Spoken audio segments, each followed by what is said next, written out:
ఏంటంటే నువ్వు డబ్బుల కోసం ఆలోచిస్తావు. డబ్బులు కాదని పిల్లలందరూ దేవుడి పిల్లలందరూ ఎవరి బిడ్డలు ఆడబిడ్డలే కదా మగ బిడ్డలు డబ్బుల కోసం ఆలోచించకమ్మా నీకు దేవుడు చేసిన మేలు ఒక్కరికైనా సాక్ష్యం చెప్తే కానీ అని అనుకుంటే పెట్టుకుందాలో 8వ తారీఖు కదా. అంతలోకి మా అమ్మగారికి బాగోలేదండి, పెద్ద హాస్పిటల్లో జాయిన్ చేశారంటే మా అమ్మ దగ్గరికి వెళ్ళి 4 రోజుల నుంచి వెళ్తున్నాను. వస్తున్నాయి ఈ సమయంలో నేను ఎలా ప్రార్థన పెట్టుకోనరా, అసలు అమ్మకు బాగోలేదు, పెద్ద హాస్పిటల్ పెద్దమ్మ చూస్తే పెద్దమ్మ ఒక్కరితో ఉందనుకుని నేను మా అమ్మ దగ్గరికి వెళ్దాం, ఏదో క్యారేజ్ ఏదో జావ కాసుకుపోవడం 3 రోజులు సరిగ్గా వెళ్ళానండి. 4వ రోజున మా అమ్మ సోడా తెమ్మంటుంది, మా అక్క ఏదో బ్లడ్ టెస్ట్కి వెళ్ళింది.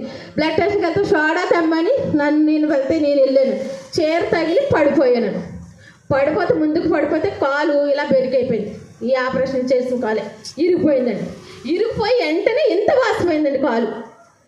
ఇదేంటి కాలు మామూలుగా లెగిసిపోయింది, పడుకుంటుంది, కాలు ఎత్తలేదు, పడిపోతున్నాను, ఇదేంటి ఇలా అయిపోయింది కాలు, అయ్యి బాబా ఇరిగిపోయింది కాలు అనుకుని సపోర్ట్ అక్కడ ఏమీ లేదు. కిల్లి పట్టి షోడా అక్కడికి వెళ్తే కొంచెం గ్యాప్లో ఉంది. ఆ కలరకాయలు పట్టుకుని ఇలా అంతే అస్సలు నిలబడలేకపోతే నా దగ్గర ఫోన్ లేదు. ఫోన్ ఎవరికైనా చేస్తాను, ఫోన్ లేదు, ఏమీ లేదు. ఒక పిల్లడు ఇలాగెళ్తే నాన్న ఒక ఫోన్ నెంబర్, నా నెంబర్లు ఏమీ తెలియదు, పేర్లు బట్టి చేస్తానండి, నాకు నెంబర్లు ఏమీ తెలియదు. మా ఎఫ్సిబా ఒక్క నెంబరే నాకు ఎప్పుడో మా ఆయన ఉన్నా కానీ అదే నెంబర్ వాడతాను, అదే నెంబర్ నాకు గుబ్బర్లో ఉండిపోయింది. అదొక్కటి చేస్తే ఇంటికి ఈ పిల్ల అయ్యబాబు కాళ్ళు ఎరగొట్టేసుకున్నావా నేను వెళ్ళొద్దన్నా నేను గోల. ఈ పిల్లల తమ్ముడికి ఫోన్ చేస్తే ఎలా వచ్చాడండి పిచ్చి కొడుకు, ఇరిగిపోయింది, రాటు తప్పిపోయింది, ఎక్కడికి పోయింది ఆ కాళ్ళు, నా ప్రయాసం పోయింది, నా కష్టం పోయింది, అమ్మ నడుతుంది మళ్ళీ ఇరిగిపోతే నేనేం చెయ్యాలి అని దుఃఖం చూడలేక పెద్ద హాస్పిటల్ గేట్ దగ్గర అలాగుంటే ఒక పిల్ల అవనస్తురాలు వీళ్ళు ఇంకా రావట్లేదు, ఎలాగని దేక్కోలేక నడవలేక మా అమ్మ కోసం వెళ్తే మా అక్కకు ఫోన్ చేశారు. మా అక్క మా అమ్మ దగ్గర ఉండిపోయింది, గేట్ దగ్గర నేను ఉండిపోయాను. ఫోన్ అయితే ఎవరు చేయాలో తెలియదు నాకన్నా నెంబర్ చేసి వచ్చేటప్పటికి ఒక పిల్ల స్కూటర్ మీద వస్తే ఆ స్కూటర్ ఎక్కుకొని ఎక్కితే అలాగే ఎక్కించుకుని 2 మనుషులు తీసుకెళ్ళి అలా ఎక్కితే అక్కడికి ఈ పిల్లలు వచ్చేస్తే వెంటనే ఎక్స్రేలు అయ్యి ఏ కార్డు రాసుకోకండి ఎక్స్రేలు అయ్యి చూసేసారండి దేవుడు కృప బట్టి. మరి దేవుడు అక్కడ ఆపరేషన్ కాడ అదే ఎక్స్రేలు అయితే ఇస్తే ఈ రాడ్ ఎట్టిన దగ్గర ఏమీ అవ్వలేదమ్మా, సేల మండలం ఇరిగిపోయింది అన్నారండి. అయ్యి బాబా ఈ పిల్లడు రాడ్ ఎట్టిన కాడ ఇరిగిపోతే మేము ఎప్పటికీ ఏమీ చేయలేము, చాలా జాగ్రత్తగా నడాలని చెప్పి కింద కూర్చోకూడదు, బాత్రూమ్ కిందకి వెళ్ళకూడదు అన్నీ చెప్పారండి ఆ డాక్టర్ ఫస్ట్ ఆపరేషన్ చేస్తారు. ఈవిడ అంత జీవితాంతం కూడా ఇది దుమ్ము కాదు, ఇది దుమ్మే లేదు, సపోర్ట్ అయితే లేదు, ఒక కుండీకి మొక్క ఎడితే ఒక కర్ర ఎడితే మొక్క కట్టినట్టు ఉంటుంది, రాడ్ అది వేయించుకున్న వాళ్ళు అది ఎప్పటికైనా తీయించుకొచ్చి ఇవి తీయించేది ఏమీ లేదు అని చెప్పి సిలక చెప్పినట్టు చెప్తే నెత్తు నోరు బాదుకొని ఎలా వచ్చాడో పిచ్చి కొడుకులాగా వచ్చేసాడండి. ఆతో పాటు ఆఫీస్లో కుర్రాళ్ళు ఒక 3 వచ్చేసారు. వస్తే అర్జెంటుగా ఎక్స్రేలు అయి తీసేస్తే ఈ ప్లేట్ ఇరిగిపోయింది కాలు, నేను తాత్కాలికంగా కొట్టుకి వేస్తున్న ప్లేట్ వేయాలమ్మా, ఇది ఎక్కడైతే కాదు చక్కెరధర హాస్పిటల్లో వేస్తారు కానీ డబ్బులు ఎక్కువ అవుతాయి, అది కూడా ఆరోగ్యశ్రీలో రాదన్నారు. దేవుడా తండ్రి ఏటనుకుని బిడ్డ అనుకుని ఎంత అలాగనుకుని అక్కడి నుంచి అక్కడికే ఈ ఆపరేషన్ చేసిన డాక్టర్కి ఫోన్ చేస్తే అలా ఎలా చేయాలి ఎలా కట్టాలని వాళ్ళ డాక్టర్తో మాట్లాడుకుని తాత్కాలమైన కట్టు కట్టి ఇంజక్షన్ చేసి నన్ను అక్కడికి తీసుకెళ్ళండి అమ్మా, మీరు చేసుకున్న డాక్టర్ దగ్గరికి అయితేనే తెలుస్తుంది అని చెప్పారండి. దేవుడు కృప పట్టి అక్కడికి మళ్ళీ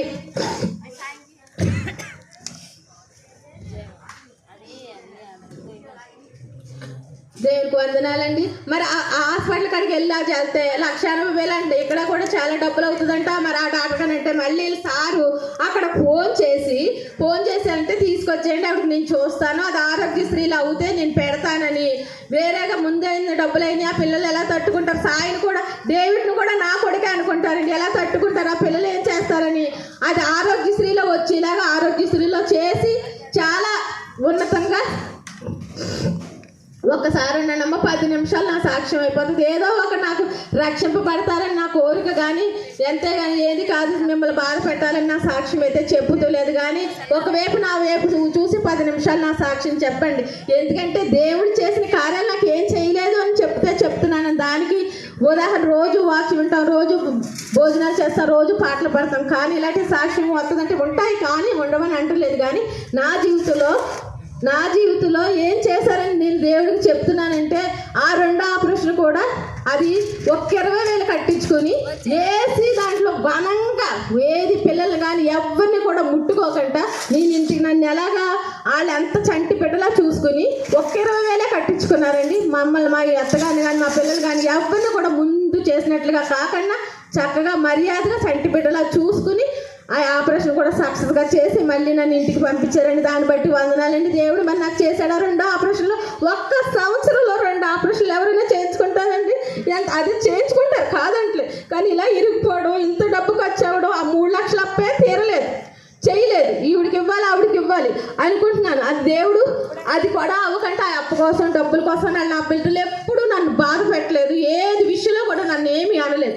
కానీ ఆ ఆపరేషన్ కూడా దేవుడు ఆ డబ్బులు సమకూర్చి దేవుడు నన్ను క్షేమంగా నా బిడ్డల దగ్గరికి చేర్చారండి. దాన్ని బట్టి వందనాలు. మళ్ళీ అది ఒక మేలు. ఆ ఆపరేషన్ కూడా దేవుడు స్పష్టంగా కొంచెం నడడానికి బాధ, మరి అంతా మొత్తం తీసేశారు కదండి, దుమ్మెంటూ ఏమీ లేదు. కింద ప్లేటు పైన అంతా మరి రాడ్డు, తుట్టి రాడ్డు, ఆ రాడ్డు మరి అలా నడుస్తున్నానండి. దేవుడు కృప పెట్టి నాకు బిడ్డలకి తల్లిగా ఉంచారండి. దానికి పెట్టి వందనాలు. కానీ బ్లాక్లో అందరూ నన్ను జైలుకి ఏం చేశారు, నా చుట్టాలు నా బంధువులు ఏం చేశారు, దేవుడు దేవుడు దేవుడు అనుకుంటా. మరి నిజంగా ఆ 3 లక్షల అప్పు మా అత్తగారికి 1 లక్ష, మా అమ్మకి 1 లక్ష రూపాయలు ఇస్తాను, మా అత్తగారికి 50,000 ఇస్తాను. అవన్నీ తీర్చుకుని వచ్చాడండి. దేవుడు నాకు మేలే చేశాడు కదా. నేను ఎవరికి రూపాయి ఎవ్వరికి బాకీ లేదు, దేవుడికి ఒక్కడికే బాకీ. హల్లెలూయా. దేవుడికి ఒక్కడికే. నేను ఏదైనా ఒక కరేపాకు లేదన్నా నా తల్లిని కానీ అత్తగాని కానీ బంధువులు కానీ స్నేహితులు ఎవరిని అడుగును. రాత్రి ప్రార్థన చేసుకుంటా, పొద్దున్న పాల ప్యాకెట్కి లేదు, ఇది లేదు అది లేదు, ఆయన్ని మాత్రమే అడుగుతాను. సెంకి అడగడం అంటే అలాగే ఇలాగ అడగనండి. నేను ఏడిస్తాడు, ఏడకంట కుర్చీలో దేమాకు కూర్చున్నా నాకు ఇవ్వడం.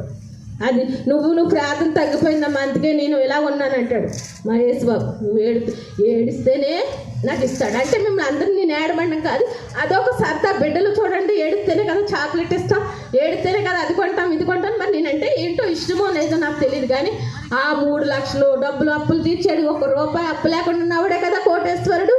ఇన్ని బలహీనతలు, నేను నా బలహీనతలు. నా కొడుకు జీతం ఎంతండి? ఇంత జీతం. ఎంత జీతం? ఇంత జీతం. నా ఖర్చులు ఎంత? ఇంత ఖర్చులు. కానీ అలాగా నెట్టుకొస్తూ ఎవరిని, నా తల్లిని కానీ అన్నదమ్ములు కానీ అక్క చెల్లెలు కానీ నా అత్తగారులు కానీ తోటగాళ్ళకి బంధువులు స్నేహితులు ఎవరిని అడగంట. ఇది అవసరం అని అడగండి. అందరూ ఇక్కడ ఉన్నారు కదా, ఎవరిని నేను అడిగానా? అడగలేదు. నా బిడ్డలు అడిగారా? అడగలేదు. కానీ ఇది ఎవరి కోసం చెప్తాను, ఎవరిని నేను అవమానించడానికి అయితే కాదు. భర్త లేనప్పటికీ పరమ వైద్యుడైంది, పరమ తండ్రి, భర్తగాను కొడుకుగాను బిడ్డగాను ఉండి నన్ను అలాగా కాపాడుకుంటూ నా బిడ్డలకు కుడిబీజంగా ఎడబీజంగా నేను నమ్మిన సావాసం కూడా నాకు చాలా గొప్పది ఇచ్చాడండి దేవుడు. చాలా అంటే చాలా. బిడ్డలు ఆడబిడ్డలే కాదు, మగ బిడ్డలే కాదు, నేను ఏదైనా అంటే కూడా అంత ప్రార్థన చేసే బిడ్డలు సంపాదించుకున్నాను. కన్నీటాకుతో ఇచ్చిన దైవజాన్ని సంపాదించుకున్నాను, అటువంటి తల్లిని సంపాదించుకున్నాను, అటువంటి సహోదరుని సంపాదించుకున్నాను. నిజంగా అది ఎంతో గొప్ప ధన్యత అండి. ఇది ఎవరికైనా వస్తుందండి? ఎవరికి రాదు కదా. నేను ఎందుకంటే ఇలాగ వెళ్తున్నారు ఏమి నా బంధువులు నాకు ఒక మాట తెలుసు, ఏం చేశారని మీ వదిలికి ఏం చేశారని రక్షణ తీసుకోకంటే నాకు అన్నీ చేశాడండి. ఎప్పుడో 10 సంవత్సరాలు, ఇప్పుడు 2014 అంతే, ఇప్పుడు 9 సంవత్సరాలు అవ్వకపోతున్నా. నేను చనిపోతే నా బిడ్డలకు తల్లిగా ఉండి మీకు ఇలా సువార్త నేను చెప్పకపోతే సాక్ష్యం చెప్పలేను కదా. నా బిడ్డ ఎప్పుడో 6వ నెలలో చనిపోవలసిన బిడ్డని ఇప్పుడు వరకు 26 సంవత్సరాల నుంచి కాపాడుతున్నాడంటే దేవుడు కృప కాదండి, దేవుడు చేసిన కార్యాలు కదా, దేవుడు చేసిన మేలు కదా. దేవుడు నా పట్ల అన్నీ చేశాడండి. ఏమున్నా లేకపోయినా నేను నా బిడ్డలకు ఏమి ఇచ్చారంటే ఏ సైన్ ఇచ్చారండి. ఆ ఫస్ట్ పునాది వేసింది మా అత్తగారు. మా అత్తగారి కోసం రోజు ప్రార్థన చేస్తాడు. ఆ పునాది కూడా వేయకపోతే ఆయన ఎవరో నాకు తెలియదు. నా పక్కన నా దైవజనులు కూడా నా చిన్నప్పటి నుంచి, వీళ్ళ పిల్లలు చిన్నప్పటి నుంచి నాకు బిడ్డలకు సండే స్కూల్ చెప్పిన దైవజనుడు ఈయనే. సండే స్కూల్ చెప్పిన దైవజనరాలు ఆవిడే. అంటే అల్లరి ఇంత అంత అల్లరి కాదండి. కానీ నాకు 16 సంవత్సరాలు పెంచాను, 15, 16 కూడా పూర్తిగా పెంచలేదు. కానీ అన్ని కష్టాలు ఇచ్చాను, ఎన్ని కష్టాలు ఇచ్చాను. సంతోషం అయితే ఆడికి ఇవ్వలేదండి. ఇప్పటికీ కూడా ఆడు వస్తాడు ఇంకొకసారి చెప్పేసి నేను ముగిస్తాను. కానీ వస్తాడు ఆడు పొద్దు నుంచి దీంతో ఉంటాను, ప్రార్థనలో ఉంటాను. ఏ ప్రార్థన చెప్పినా గూగుల్ మీట్ అయినా మామూలు ప్రార్థనలు అన్నీ ఉంటాను. కొంచెం పిల్లలతో ఆడుకుంటాను. వచ్చేటప్పటికి చూసినప్పటికి ఆడి అన్ని పొద్దు నుంచి ఏం జరిగినాయో అన్నీ ఆఫీస్ విషయాలు చెప్తా ఉంటాడు. నేను ఎవరితో మాట్లాడాను, ఏం చేశాను, ఈ పిల్లతో అన్నాను, ఈ పిల్ల పక్కకి వెళ్ళిపోద్ది, ఈ పిల్లకి మాకు సంబంధం ఉండదు, ఫోన్ అట్టుకునో బైబిల్ అట్టుకుని వెళ్ళిపోద్ది, మీరే ముచ్చడించుకుంటారనుకుని వెళ్ళిపోద్ది. అంటే అలవాటు అయిపోయింది, ఏమీ అనుకోదు. కానీ మేమిద్దరం చెప్పేసుకున్నాక మనశ్శాంతిగా అప్పుడు ఈయన కొంచెం పెట్టియో పాలెత్తే తాగి స్నానం చేసి కొంచెం ఫోన్ అట్టుకుని తర్వాత బైబిల్ పెట్టుకుంటాడు. అది మా తర్వాత మళ్ళీ కుటుంబం ప్రార్థన చేసుకుంటాం, కొంచెం మళ్ళీ రిలీఫ్. కానీ మా ఇద్దరికే ఉన్నది ఎంత సావాసం అంటే దీని మీద జాలి, వీడి మీద ప్రేమ, ఇద్దరు కావాలండి నాకు. ఇద్దరు లేకపోతే నేను బ్రతకలేదు. నా ప్రపంచకమే వేడు, నాకు ఎవరితోటి సంబంధం ఉండదు అనుకుంటా. కానీ మీ అందరు సావాసం కూడా నాకు కావాలి. మా బావగారు అన్నారు మొన్న మా తోటకోళ్ళని చూడడానికి వెళ్తే, నీకేంటి నీ బిడ్డలు పెట్టుకుని సంతోషంగా బతకలేవా, నీకెందుకు వాళ్ళు మాట్లాడలేదు వీళ్ళు మాట్లాడలేదు అంటావు. అది ఒక బతుకు కాదు కదండి బావగారు. అందరూ మాట్లాడాలి కదా, అందరూ మాట్లాడాలి కదా, నా వాళ్ళు అందరూ ఉండాలి కదా, నా వాళ్ళు అందరినీ పిలుచుకోవాలి కదా. తండ్రి ఉన్నాడో ఎవరికి చెప్పుకుంటారంటే మహారాజులా తీసుకెళ్తున్నాడు. నిన్ను కాలు కింద ఎట్టిస్తున్నాడో ఏమైనా ఎట్టించరండి. కుర్చీలో మోసుకొని భుజం మీద మోసుకొని ఆడపిల్ల చేయవలసిన సాకరి అంతా ఈ బిడ్డ చేసి మగ బిడ్డ చేయవలసిన సాకరి ఎవరండి 3 అంతస్తులు భుజం మీద ఇలాగ వేసుకుని ఎవరిని ముట్టుకొని ఒకట భుజం మీద వేసుకుంటున్నాడు. కరుక్కుమని పోయిన బిడ్డ అమ్మ అంటే తల్లి ఎంత బాధపడుతుందండి. నిజంగా తల్లి ఎంత బాధపడుతుంది. కానీ నాలాంటి తల్లి మరి వాళ్ళకి నేను మంచి తల్లినైతే కాదు, నాకు మంచి బిడ్డలనైతే ఇచ్చాడండి. నాకు నిజంగా నేను 8 సంవత్సరాలు మాత్రమే యేసయ్య గారితో కాపురం చేశాను. పూర్తిగా కూడా కాపురం. నా బ్రతుకంతా నా సావాసం అంతా దేవుడితోను నా బిడ్డలతో. ముందు బిడ్డలను పెట్టుకుని దాన్ని పిచ్చిగా దీన్ని ప్రేమించేదాన్ని. ఎప్పుడు ఏదో ఒక సమస్య, ఏదో ఒక బలహీనత. నాని దేవుణ్ణి ప్రేమించాక ఈ బిడ్డ బాధ్యత నాకైతే లేదండి. దేవుడికి అప్పచెప్పాను. సంఘానికి సంఘ బిడ్డలు, సంఘ సేవకులు అందరూ చేసుకుంటారు. ఈ బిడ్డతో ప్రతి నెల కూడా నిజంగా మీరు చెప్తే నమ్మండి, ప్రతిరోజు ప్రతి నెలలో నేను సచ్చి బ్రతుకుతున్నానండి. ఇది బాధ్యత. మీరందరూ నాయన దేవుడు, పరిశుద్ధాత్మ దేవుడు నా సాక్ష్యం ఆలకిస్తాడు. ఒక విరసనాలే కానీ, వాంతులే కానీ, గుండు బలహీనత, గుండు నొప్పి, గ్యాస్ట్రిక్, ఏదో ఒక సమస్యతో అది అర్ధరాత్రి కాడే వస్తుందండి. ఒకరి తలకాడ, ఒకరి కాలు కాడ అలాగ ఉండు. ఏదో ఒక సమస్య ఎవరికి ఫోన్ చేసి చెప్పమండి. దేవుడికే ప్రార్థన చేసుకుంటారు, ప్రార్థనలోనే ఉంటారు. అలాని భక్తి పనులని మటుకు నేను అంటలేదండి. మా భక్తి అయితే చాలదు, మురుగు గుడ్డతో సమానం. మేమైతే చేయగలంత భక్తి అయితే చేయట్లేదు. నా బిడ్డల పట్ల, నా పట్ల ఆయనకున్న కృప మాత్రమే అని చెబుతున్నానండి. నిజంగాను ప్రతి బలహీనత, ప్రతి నెలలోనూ ఏదో ఒక బలహీనత వస్తూ ఉంటుంది. చచ్చిపోతున్నాను అనుకుంటాను, మళ్ళీ లేవనెత్తాడు. ఎందుకయ్యా నా మీద ఇంత ప్రేమ? ఎంతోమంది చిన్ని పిల్లలు చనిపోతున్నారు కదా, నేను ఎందుకంటే మరి నా బిడ్డలు ఎవరు చూసుకుంటారు అంటాడేమో దేవుడు, నాకు తెలియదు. కానీ బిడ్డలు మొన్న గత నెలలో అయితే ఉపవాస ప్రార్థనలు జరుగుతున్నాయి నా పెద్ద మందిరంలో. నేను ఫస్ట్ రోజు నా బిడ్డ నేను ఏకీపించి ప్రార్థన సమయానికి మేము కూడుకొని చేస్తుండగా బిడ్డ చాలా రెండో రోజుని లేడీస్ ప్రాబ్లం వచ్చి బిడ్డ గుండెల్లో నొప్పి, ఈ నొప్పి, ఆ నొప్పి ఎక్కువైపు గుండెలకి తన్నేసి ఎక్కుళ్ళు వచ్చేసినాయండి. అయినా నేను బైబిల్ పట్టుకుని కూర్చోలే, దాని కాళ్ళకాడ అలాగే ఉన్నాను. అక్కడ ప్రార్థనలు జరుగుతాయి. సాతాను ఏంటి తండ్రి నేనేమో కూడి కట్టుకోవాలనుకుంటున్నాను. కూడి కట్టుకోవాలి, దీనికి జ్ఞాపకార్థం కూడికి పెట్టేలేమో తండ్రి, నాకేంటి శోధన అనుకుని దాన్ని అలాగుండి ఒక లెంక అంటే ఏంటో తాగితే ఏదైనా తగ్గిపోద్దేమో అనుకుంటారు. గ్యాస్ నొప్పికి ఏ ఎండిలో, ఏ నొప్పికి, గుండెల్లో నొప్పికి లెంక కూడా. కానీ దాన్ని బట్టి కూడా ఎక్కుళ్ళు వచ్చేసి ప్రాణం పోతుందేమో అన్న సమయానికి కూడా దేవుడు దాని పట్ల కూడా ప్రతిరోజు ప్రతి క్షణము మమ్మల్ని కంటికి రెప్పలా కాచి కాపాడుతుంది. ఎంతకన్నా నాకు దేవుడు ఏం చేయాలండి? కేసీఆర్ ఉన్నారు కదా, ఆయన మరి ముఖ్యమంత్రి. ఇంకొక సాక్ష్యం చెప్తున్నా. మరి ఆయన కూడా తుండి ఇరిగిపోయింది. నేనే 1,80,000 ఎట్టి చేయించుకున్నానే, ఆయన కొన్ని కోట్లు ఎట్టుకుని చేయించుకోగలడు. మరి వాళ్ళందరూ మనకి బలహీనతలు వచ్చినాయి కదండి. బలహీనతలు ఉన్నాయి, చంటి పిల్లలు, పెద్ద పెద్ద కోట్లు. కరోనా వచ్చింది, కరోనా వచ్చింది. దీనికి ఆవేశం, నాకు బాగోలేదు, నాకు కరోనా ఏమో అనుకున్నాం. ఆ కరోనాల నుంచి కూడా మమ్మల్ని తప్పించి సజీవ రెక్కలు ఉంచాడు. ఎందుకన్నా ఏం చేయాలండి నాకు దేవుడు? ఓ నగలేదు చాలా, ఇల్లులు పెద్ద ఇవ్వాలా, ఏది ఇది లేదు అనుకుంటే ఆ సమయానికి ప్రతిదీ ఎక్కువ ఇవ్వడండి. మళ్ళీ నేను గర్వదాన్ని, నాకు పొగరు ఎక్కువ, గర్వం ఎక్కువ అని తెలుసు. ఎక్కువ ఇవ్వడు. నాకు ఏ రోజు మన్నాని ఆ రోజే నేను కురిపించమని ప్రార్థన చేస్తాను. ఏ రోజుకి ఆ రోజే అని అంటే అది సమృద్ధిగా 1-2 రోజుల నుంచి నేను ప్రార్థన చేసి అడగకపోయినా కూడా అది నెలకి సంతృప్తి అవ్వదు. ఆ హెల్త్ చూపిస్తానంటాడు. నువ్వు ప్రార్థన చేయలేదు, ఇవ్వలేదు, నాకేంటి సంబంధం అంటాడు. ప్రార్థన చేసుకుని మళ్ళీ ప్రతిదీ పాదాలు పట్టుకొని అలాగా కన్నీటితో ప్రార్థన చేస్తే నేను ఎలా చేస్తానంటే ఎలాగ ఏడు చేస్తాను అంతే. ఆయన పాదాలు పట్టుకుని, ఎందుకు ఎవరున్నారు, నాకు ఎవరు చూసేవాళ్ళు ఉన్నారు, ఆ ఇద్దరే కదా ఉన్నారు, ఆ పిల్లల్ని పెంచుకోవాలి, నన్ను పెంచుకోవాలి, నా మందులు కొనాలి, అన్నీ ఆయన దగ్గర. నాకు ఇది కావాలి, కరెంట్ బిల్ కట్టాలి, గ్యాస్ కొనుక్కోవాలి, ఈ నెలలో ఎంత ఖర్చు ఉంది అని ప్రతిదీ కూడా ఆయన్నే అడిగి నేను పొందుకుంటానండి. ఇది వాస్తవం అండి. చిన్న జీతం అండి, చిన్న కుటుంబం, పెద్ద దేవుడిగా ఉండి మమ్మల్ని ఇలా నిలబెట్టాడండి. ఇంతకన్నా నాకేం చేయాలండి? నేను ప్రార్థన పొద్దు నుంచి ఆయన మీద అలిగాను. నేను శుభ్రంగా అన్నం తిన్నాను, ఏమి అయినా 460 షుగర్ ఉంది, కానీ పైకి నటిస్తున్నాను. టెన్షన్ అయితే లోన్ ఉంది.